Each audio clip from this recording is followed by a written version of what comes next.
Bonjour à tous et bienvenue sur ma chaîne. Comment allez-vous aujourd'hui? Je souhaite aborder un sujet que je trouve qui est important en ce moment. C'est pourquoi il est important de partager ce que l'on ressent ou ce que l'on vit en cas de détresse. Il y a toujours quelqu'un qui est prêt à vous écouter et à vous aider. Donc, parlons-en. Tout d'abord, j'ai choisi ce sujet par rapport à ce qui se passe en ce moment au Canada, à Trois-Rivières. Une étudiante étrangère du Congo a été retrouvée morte. Je n'irai pas vraiment dans les détails, mais c'est vraiment pour un peu expliquer le contexte par rapport à ça. Et on découvre en fait qu'il y a 27 étudiants étrangers qui ont disparu au même endroit. Donc, partager ce qu'on ressent ou ce que l'on vit en cas de détresse est important. Le silence peut aggraver la souffrance. Quand je dis ça, c'est que lorsqu'on traverse des moments difficiles, souvent on a l'impression que c'est mieux de garder pour soi, que personne ne va nous comprendre et on va se débrouiller tout seul. Une fois qu'on aura arrangé les choses, on pourra en parler, mais en général, on n'en parle pas. Mais en réalité, le silence, ça peut amplifier la douleur parce qu'on se retrouve seul face à cette situation. Donc, même si cela semble difficile, parler, c'est une première étape vers la guérison. Donc, briser le silence, parler peut alléger ce poids que vous portez. Le deuxième point, je dirais, c'est se libérer des émotions refoulées. Je pense que j'en parle assez souvent sur cette chaîne. Garder ses émotions à l'intérieur, c'est comme remplir un ballon d'air. À un moment donné, ça va éclater. On ne peut pas garder ça à l'intérieur et penser qu'on peut fonctionner normalement. Donc, partagez ce que vous ressentez, que ce soit avec un ami, avec quelqu'un de proche de la famille ou même un professionnel, va vous permettre en fait de vous libérer de ces émotions et de mieux les comprendre. Donc, c'est vrai que chaque émotion a sa place, mais elle ne doit pas être réprimée. Donc, la communication est une clé pour pouvoir se libérer des émotions refoulées. Le troisième point, c'est de savoir, et ça j'insiste là-dessus, je pense que j'en parle aussi régulièrement sur cette chaîne, c'est que vous n'êtes pas seul.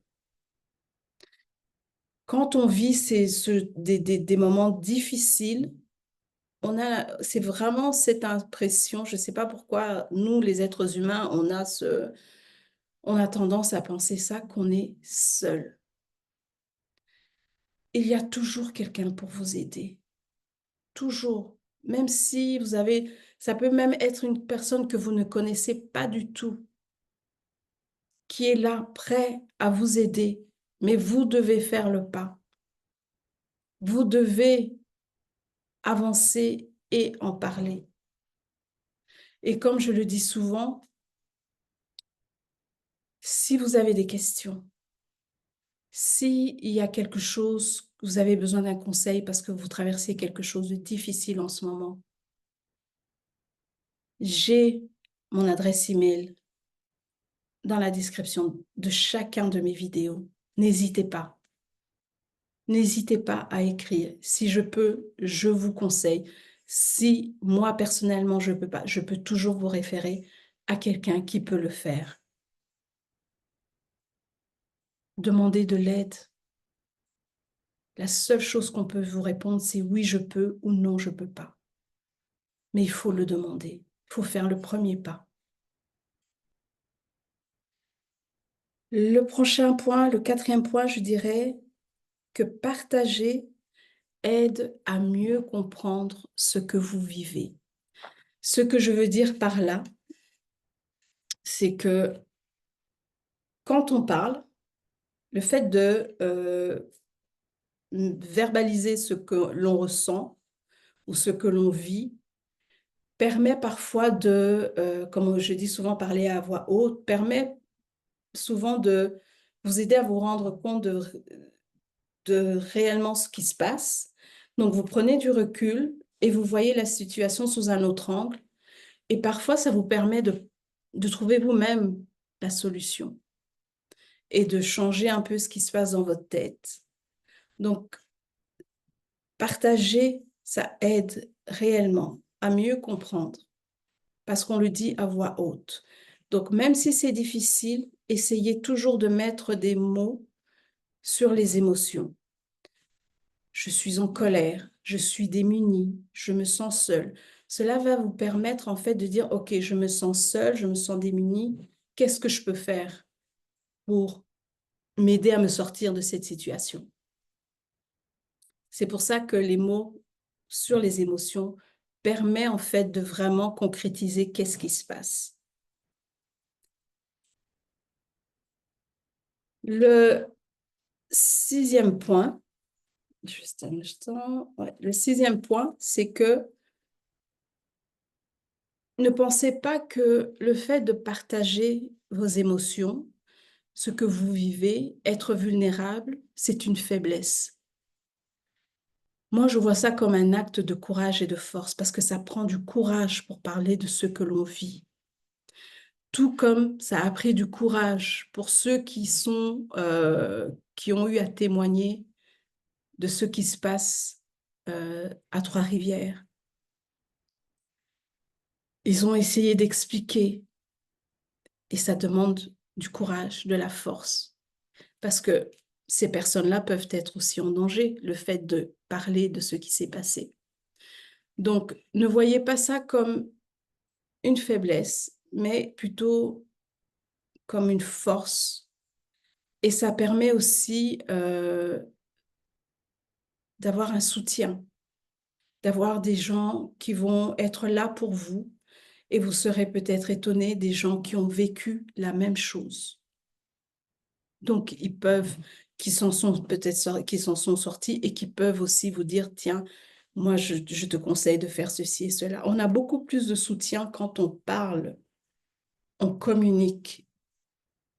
Regardez un peu ce qui, par exemple, le cas dont je vous dis à Trois-Rivières, c'est, c'est vraiment en parlant, certaines personnes qui parlent, ça, ça délie, comme on dit, les langues se délient maintenant parce qu'il y a d'autres personnes qui ont vécu des choses et ils commencent à parler. Donc, il y a vraiment un soutien qui se fait là. Et ça, c'est vraiment les gens qui en parlent, c'est vraiment des gens, pas seulement au Canada, en Afrique, en Europe. C'est vraiment, je dirais, ça, c'est vraiment une situation mondiale où tout le monde est impliqué, tout le monde se sent impliqué par ça, parce que les gens veulent comprendre. Et plus on en parle, plus il y a d'autres personnes qui commencent à s'ouvrir. Donc, c'est pour ça que je dis, partager, communiquer, demander de l'aide et ne pensez pas que parce que vous avez un problème, que c'est une faiblesse. Nous traversons tous des moments difficiles. Nous traversons tous des moments difficiles. Mais en demandant de l'aide, cela va vous permettre de vous alléger, vraiment de vous alléger le poids que vous êtes en train de porter. Le septième point, c'est euh, partager, c'est aussi le premier pas à la guérison. Parce que quand vous partagez, vous êtes là, vous en parlez. Je ne sais pas si vous vous êtes déjà rendu compte que quand vous avez un problème, vous êtes avec une amie ou un ami et vous êtes en train de parler, vous racontez, vous racontez. Et quand vous vous séparez, vous vous sentez beaucoup plus léger, léger ou légère. Et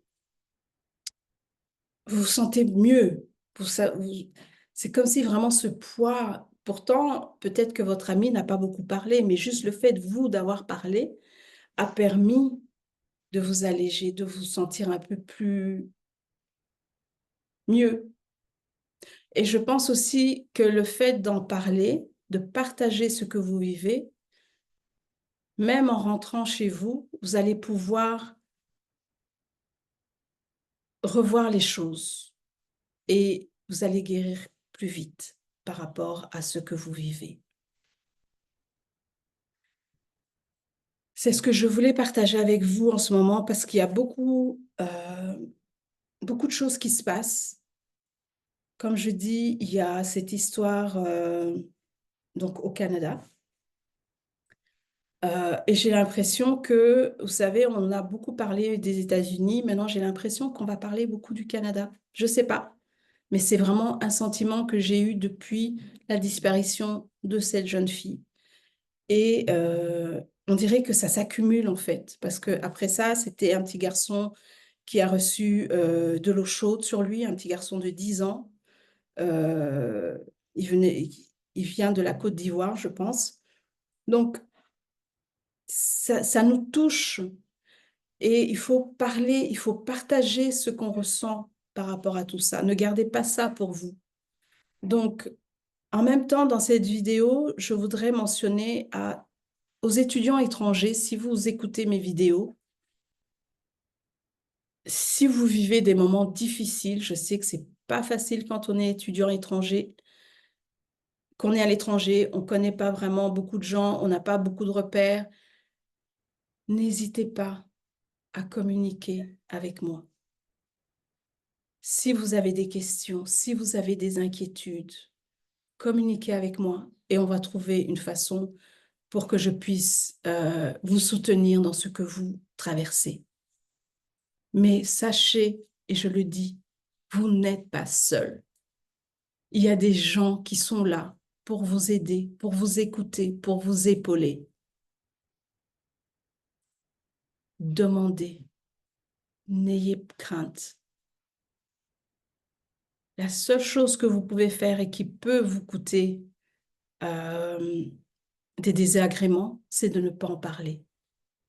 C'est de rester dans votre coin avec votre problème en pensant que vous allez peut-être le résoudre seul. On est mieux outillé quand on est à plusieurs. On est mieux outillé quand on est à plusieurs.